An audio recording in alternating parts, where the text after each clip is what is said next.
चलो स्टूडेंट्स, आज हमारा टॉपिक जो है, कल हमने बजट के बारे में बात की। कल हमने आपको बताया बजट क्या होता है। तो बजट एक फाइनेंशियल स्टेटमेंट होता है, जैसा कि आप जानते हैं, गवर्नमेंट का, जिसमें वो आपको बताती है अपकमिंग ईयर जो है उसमें हमारा खर्चा कितना है और आमदनी कितनी है, receipts and expenditure of government. तो अब हम देखते हैं आज स्ट्रक्चर क्या होता है बजट का और कंपोनेंट्स क्या है इसके। स्ट्रक्चर ऑफ बजट जो होता है, structure of budget refers to the components of budget. Components इसके क्या है? अगर हम कंपोनेंट्स पे बात करेंगे तो broadly we can classify the components into two, that is budget receipts and budget expenditure.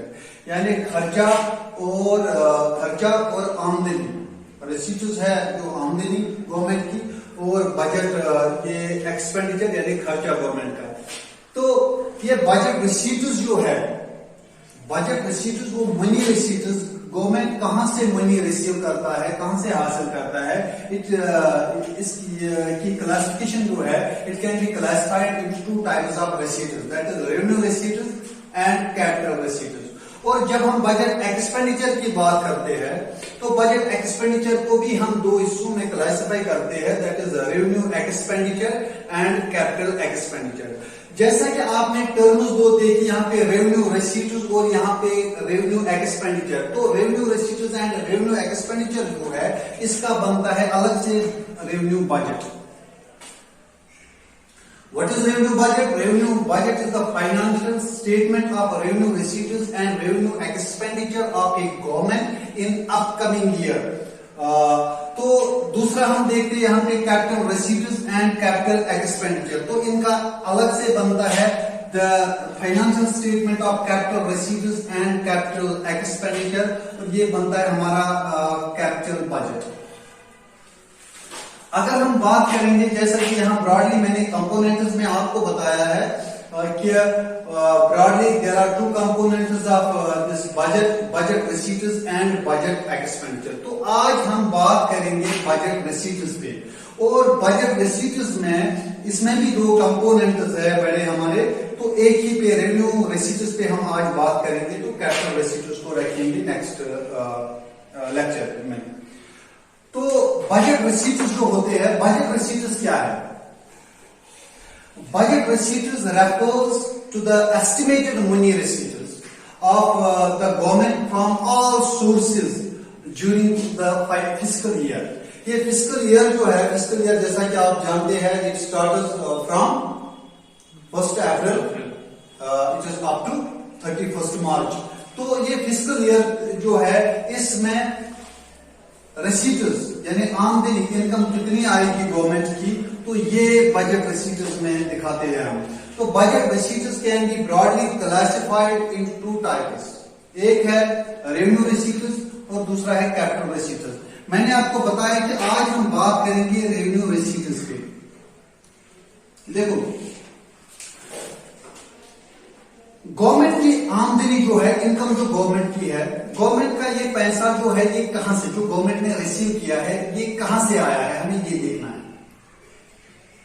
जो गवर्नमेंट ने पैसा रिसीव किया है, अगर इस पैसे, ये पैसा रिसीव करने से गवर्नमेंट के एसेट्स जो है ये कम होते हैं या गवर्नमेंट की लायबिलिटी बढ़ती है, तो हम कहते हैं कि ये रिसीट्स जो है ये कैपिटल रिसीट्स है। कैपिटल रिसीट्स क्या?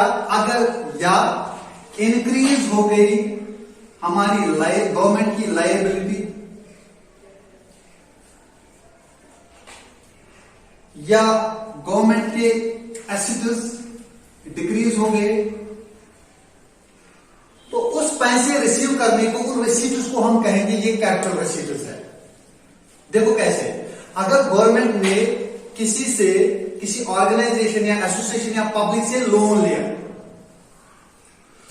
तो इससे क्या होता है, गवर्नमेंट की लायबिलिटी यानी जिम्मेदारी बढ़ती है, उसको आने वाले समय में ये वापस करना है। तो इससे गवर्नमेंट की क्या हो गई, लायबिलिटी इंक्रीज हो गई, तो इसको हम कहेंगे ये कैपिटल रिसीट है। अगर गवर्नमेंट ने अपना कुछ शेयर या कोई पब्लिक एंटरप्राइज बेजा, when government sells it is any enterprise या गवर्नमेंट सेल करती है शेयर्स, तो उससे क्या होता है, गवर्नमेंट के एसेट्स जो है वो कम होते हैं। तो उस रसीद को जो वो मनी रिसीव करेगा वहां से, तो उसको भी हम कहेंगे ये कैपिटल रिसीट्स है। तो इसके बरक्स जो रेवेन्यू रिसीट्स है, रेवेन्यू रिसीट्स वो रिसीट्स होते हैं, ये गवर्नमेंट की वो आमदनी है जिससे न गवर्नमेंट की लायबिलिटी इंक्रीज होती है, न गवर्नमेंट के एसेट्स कम होते हैं। ये वो आमदनी है, ये वो रिसीट्स है जो गवर्नमेंट, फॉर एग्जांपल गवर्नमेंट आपसे टैक्स लेता है। जब आपसे गवर्नमेंट टैक्स लेता है तो गवर्नमेंट की न लायबिलिटी बढ़ती है, न गवर्नमेंट का इस मनी ये मनी रिसीव करने से न गवर्नमेंट की लायबिलिटी बढ़ती है, न एसेट्स कम होते हैं। तो इस टैक्स को हम कहेंगे कि ये इस कैटेगरी में आता है रेवेन्यू रिसीट्स। तो जैसा कि हमने यहाँ पे दिखाया है, रेवेन्यू रिसीट्स ऑफ गवर्नमेंट और those money receipts which do not either create a liability or lead to reduction in assets। आपको समझ में आए? देखो फिर से मैं बताऊंगा कैपिटल रिसीट्स क्या होता है। मैं आपको बताऊंगा कि गवर्नमेंट अगर 10,000 रुपए पकड़ती है, देखना है कि ये 10,000 इनकम जो गवर्नमेंट की है ये कहां से आई है। अगर ये टैक्स से आई है, अगर ये टैक्स से आई है तो हम कहते हैं कि ना गवर्नमेंट की इससे कोई लायबिलिटी इंक्रीज हो गई, ना कोई एसेट डिक्रीज हो गया, तो ये जो है ये रेवेन्यू रिसीट है। और अगर ये 10,000 रुपए जो गवर्नमेंट की आमदनी है ये कहां से आई है, अगर ये गवर्नमेंट ने किसी से उधार लिए है तो ये आने वाले वक्त में उसको वापस करनी है, यानी कि लायबिलिटी जिम्मेदारी गवर्नमेंट की बढ़ गई है। तो इसको जहां जिस रिसीट से गवर्नमेंट की जिम्मेदारी बढ़ती है तो उसको हम कहते हैं कैपिटल रिसीट। या अगर गवर्नमेंट ने अपना ही कुछ माल भेजा है, अपना ही कोई एसेट भेजा है, तो उससे रिडक्शन हो गई एसेट्स में, उससे पैसे हासिल किए, तो उन पैसों को हम कहेंगे, उस आमदनी को कहेंगे ये कैपिटल रिसीट है। अब जब हम रेवेन्यू रिसीट्स को देखते हैं कि टाइप, इसके कंपोनेंट्स अलग से, रेवेन्यू रिसीट्स जो है इसके कंपोनेंट्स जब हम देखते हैं, कंपोनेंट्स ऑफ रेवेन्यू रिसीट्स, तो हम इनको ब्रॉडली दो हिस्सों में क्लासिफाई करते हैं। वन टैक्स रिसीट्स, टैक्स से जो पैसे हासिल होते हैं गवर्नमेंट को, और दूसरा नॉन टैक्स रिसीट्स। खाली टैक्स रिसीट्स ये रेवेन्यू रिसीट्स नहीं होते हैं, कुछ नॉन टैक्स रिसीट्स भी है जहां हम कह सकते हैं कि गवर्नमेंट की ना तो लायबिलिटी इंक्रीज हो गई, ना तो इसके एसेट्स डिक्रीज हो गए। हम टैक्स रिसीट्स जो है इसमें आता है इनकम टैक्स, जो आप समझते हैं कि आमदनी जिसकी ज्यादा होती है उसको ऐसे ही गवर्नमेंट टैक्स लगाया जाता है, ये हमें अलग से पढ़ना है। तो ये होता है, ये जो है इनकम टैक्स जो है ये रेवेन्यू रिसीट है। रेवेन्यू रिसीट क्यों है? क्योंकि ना तो इससे गवर्नमेंट की लायबिलिटी इंक्रीज होती है, ना कोई एसेट डिक्रीज होता है। इसी तरह कारपोरेशन टैक्स है, कारपोरेशन पे जो भी टैक्स लगाया जाता है किसी भी कारपोरेशन पे, तो वो टैक्स जो है गवर्नमेंट के टैक्स रिसीट यानी रेवेन्यू रिसीट्स में आता है। इससे भी गवर्नमेंट की ये एसेट और लायबिलिटी स्टेटस जो है वो अनचेंज्ड रहता है, सेम रहता है। Estate duties, customs duties, excise duties, ये सारी आती है टैक्स रिसीट्स में, या गिफ्ट टैक्स, सेल्स टैक्स। तो ये कुछ टैक्सेस जो है ये लास्ट में, जैसे कि आप जानते हैं सेल्स टैक्स में हमारा आता था वैट, वैल्यू एडेड टैक्स, और कुछ हमारे एंटरटेनमेंट टैक्स थे, ये बाकी सेल्स टैक्स में कुछ और किस्में थी इसकी। इन सब टैक्सों को एक टैक्स ने सबज्यूम किया जिसको आज आप जीएसटी के नाम से जानते हैं, गुड्स एंड सर्विसेज टैक्स। ये गुड्स एंड सर्विसेज टैक्स जो है ये भी टैक्स का एक हिस्सा है, एक कंपोनेंट है टैक्स रिसीट्स का। तो ये भी आता है under the domain of tax receipts and it also is a part of revenue receipts of the government. और जहां तक नॉन रेवेन्यू रिसीट्स यानी कि गवर्नमेंट की आमदनी जो है, नॉन टैक्स रिसीट्स जो है, सॉरी नॉन टैक्स रिसीट्स कौन से है? रेवेन्यू रिसीट्स देखिए नॉन टैक्स, जो टैक्स के बगैर आते हैं। एक तो है फाइन्स एंड पेनल्टीज, जो भी गवर्नमेंट किसी पे जुर्माना या पेनल्टी या फाइन लगाता है तो वहां से जो गवर्नमेंट को इनकम हासिल होती है वो है गवर्नमेंट की रेवेन्यू रिसीट। क्यों? क्योंकि अगर आप यहां से मतलब श्रीनगर जा रहे हो, आपके पास लाइसेंस नहीं है, आपका चालान काटता है, तो वो फाइन जो है वो कहां जाता है? वो गवर्नमेंट को मिलता है, वो गवर्नमेंट की आमदनी है। तो इससे गवर्नमेंट की ना कोई एसेट और लायबिलिटी स्टेटस अनचेंज्ड रहता है, तो इसको कहते हैं हम, ये है रेवेन्यू रिसीट। तो इनकम फ्रॉम पब्लिक एंटरप्राइज, जो गवर्नमेंट का कोई भी कारोबारी इदारा होता है, पब्लिक एंटरप्राइज होता है, उससे जो भी इनकम आती है वो आती है नॉन टैक्स रिसीट्स में, और वो आती है किसमें? रेवेन्यू रिसीट्स में।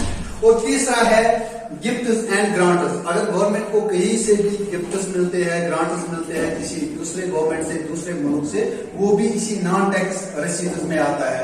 और तीसरा फी, लाइसेंस एंड परमिटर्स।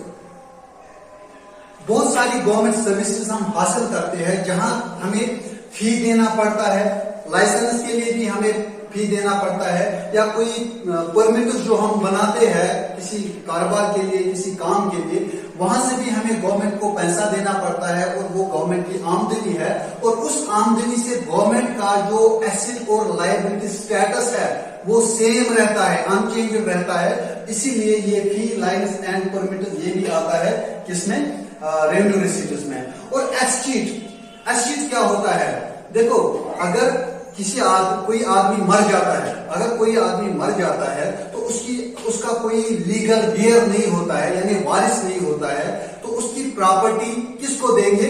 वो जाती है गवर्नमेंट को, तो उसको एस्टीट बोलते हैं।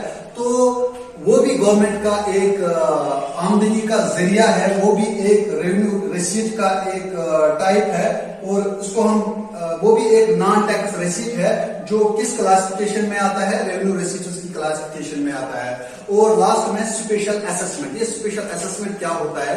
गवर्नमेंट की किसी पॉलिसी से आपके एसेट का वैल्यू बढ़ गया और गवर्नमेंट आपसे थोड़ा टैक्स लेता है, या आपसे उस असेसमेंट के लिए, उस स्पेशल असेसमेंट के लिए आपसे कुछ पैसे वसूल करता है, तो उसको कहते हैं स्पेशल असेसमेंट। तो ये भी आता है इसी डोमेन में, ये भी आता है नॉन टैक्स रिसीट में और दिस रेवेन्यू रिसीट में। तो आज का हमारा टॉपिक खत्म हो गया, और नेक्स्ट टाइम कल हम बात करेंगे टैक्सेस पे, जो है हम बात करेंगे डायरेक्ट एंड इनडायरेक्ट।